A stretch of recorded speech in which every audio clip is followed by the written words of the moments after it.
So what types of supports did you have in your instructional geometry class?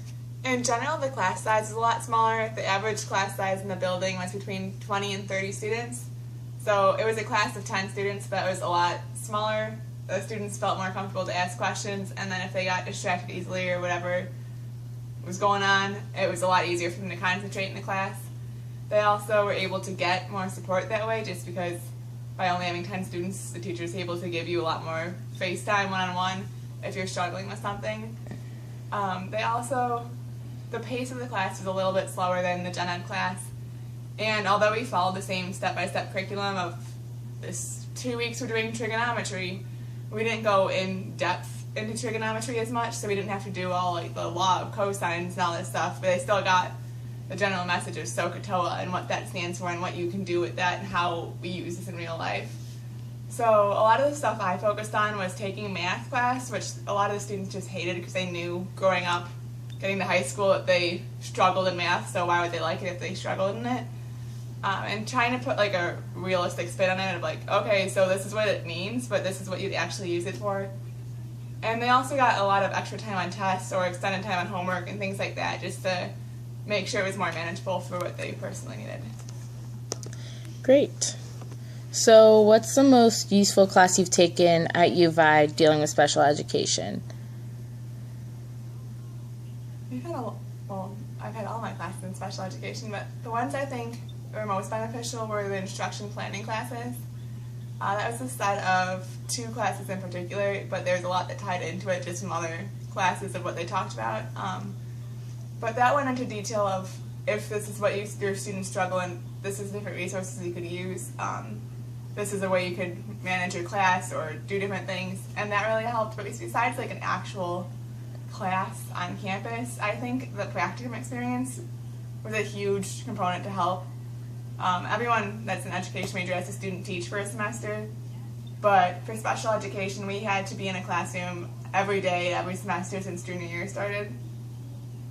So it was a varying amount of time. We weren't there all day for semester junior year. But just going to a classroom every day and seeing not just how a classroom is run and observing things, but being able to interact with students and apply what you're using on a daily basis really helped bring things home of what you had to do. So what's your opinion on mixed classrooms, meaning having classrooms both with children who do have disabilities and children who don't? I think it's awesome. I think it's really beneficial to both parties, not just because because the students that have disabilities, they get to see like their peers, and it greatly depends on their disability. If it's a student that just is a little slower in reading and has a lower reading level, they still get to be with their peers and they don't feel left out of the fact that, yeah, you're only reading at 4th grade level, so we're going to pull you out and put you in this other class, versus just giving them the supports they need to succeed in that classroom. So it's less stigmatizing in a way, but even then, for more severe disabilities, students are able to gain social skills and other things in a normal setting versus a stimulated kind of environment that they have in classrooms. So I think it's a great thing whenever possible. There's some times that you really can't have a classroom like that for certain subjects or certain times of the day, but any time possible. It's also beneficial to the general education peers because they learn interaction skills, and if you are in a group project with someone who has a lower reading level than you or lower math skills or something, you learn how to help with that. It's not just you do the project then, as it sometimes can be, but in an ideal setting, you're helping the students learn about each other and learn how to work with different people. So, do you think that all teachers are qualified to teach mixed classrooms, or does it take a certain type of teacher or a certain amount of preparation? I think all teachers have the potential to be. I don't think at this current time everyone would be prepared to be. I know several teachers that even within the building this semester have come out of the class in the middle of their class period and just been like, I'm so overwhelmed right now, because they have like 6 or 7 students with an IEP in the room and they just don't know how to handle it.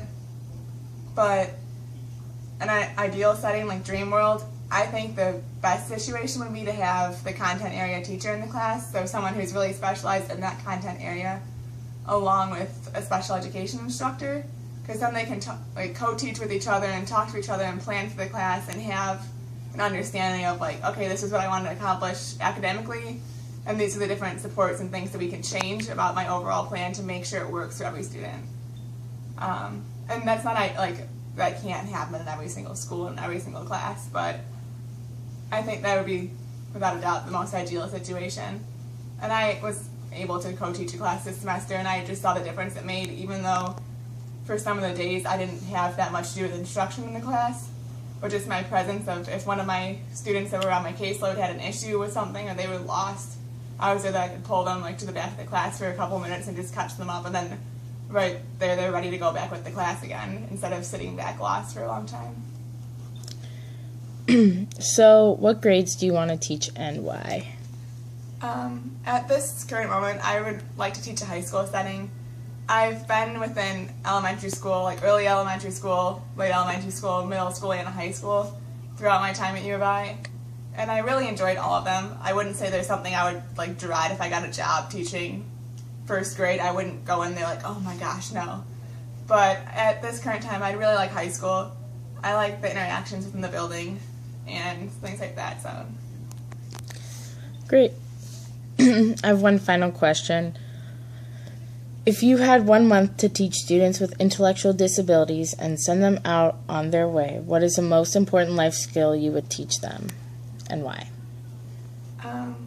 I'm big on the idea that teachers aren't there to teach academic subjects. They're there to build students as people. So I would try to teach them, seeing from a high school perspective, it's hard when you're in high school and you got there with an IEP.